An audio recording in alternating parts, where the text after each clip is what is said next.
આમોદ તાલુકાના મંજુલા ગામ ખાતે ઘાસચારો ભરેલ ટેમ્પોમાં આગ લાગતા નાસભાગ મચી જવા પામી હતી। જીબીની ગંભીર બેદરકારીને કારણે આગ લાગી હોય તેવા સ્થાનિકોએ આક્ષેપ કર્યા છે। ઘટનામાં ટેમ્પો ચાલકને અંદાજિત 2 લાખ રૂપિયા જેટલું નુકસાન થયું છે। બનાવ અંગે પ્રાપ્ત થતી માહિતી અનુસાર આમોદ તાલુકાના મંજુલા ગામે ઘાસચારો ભરેલ ટેમ્પોમાં અચાનક આગ લાગતા દોડધામ મચી ગઈ હતી। જોકે ગ્રામ લોકોએ મહા મહેનતે આગ ઉપર કાબુ મેળવતા હાશકારો અનુભવ્યો હતો।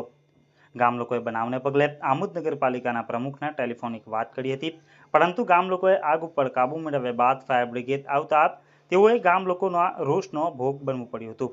જ્યારે સ્થાનિકો દ્વારા જીબીના વાયરો વધુ પડતા નીચે હોવાથી આગ લાગી હોવાનો ગંભીર આક્ષેપ કરતા ચકચાર મચી ગઈ હતી। અત્રે ઉલ્લેખનીય છે કે આમોદ નગરપાલિકાનું ફાયર બ્રિગેડનો ટ્રક બંધ હાલતમાં હોવાથી અન્ય નગરપાલિકાને સંપર્ક કરી ફાયર બ્રિગેડને બોલાવી હતી, જેના પગલે ફાયર બ્રિગેડને આવતા વાર લાગી હતી। મારું નામ મનહરભાઈ કરશનભાઈ પરમાર, ગામ મંજોલા, તાલુકો આંબોદ, જિલ્લો ભરૂચ, નવી નગરી રહેવાનું।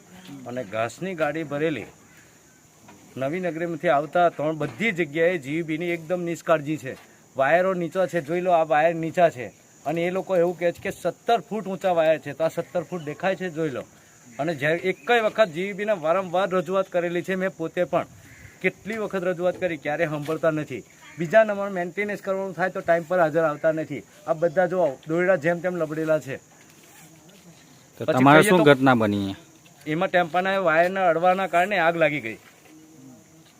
કેટલું નુકસાન થયું હશે આશરે? નુકસાન મિનિમમ 1.5-2 લાખ રૂપિયાનું નુકસાન થયું। તમે કોને જાણ કરી? આગળ જાણ કરેલી? કોને? ધારાસભ્યને જાણ કરી, જીબીને જાણ કરી, પછી પ્રમુખને જાણ કરી નગરપાલિકાના।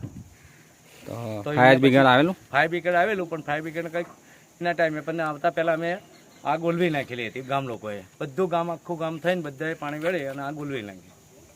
તો તમે શું કહેવા માંગો જીબી વાળા? જીબી વાળા કોઈ કન્ટિન્યુઅસ સરખું કામ કરતા નથી। કાયમી ધોરણ, આ એક દિવસ નહીં, કાયમી ધોરણ। હમણાં આવીને ગયા તો એ પછી મને કાયદો એવો બતાવવા મળે કે 17 ફૂટ હોય તમારી ગાડી, મારી ગાડી છે 12 ફૂટ ઊંચી, બરાબર?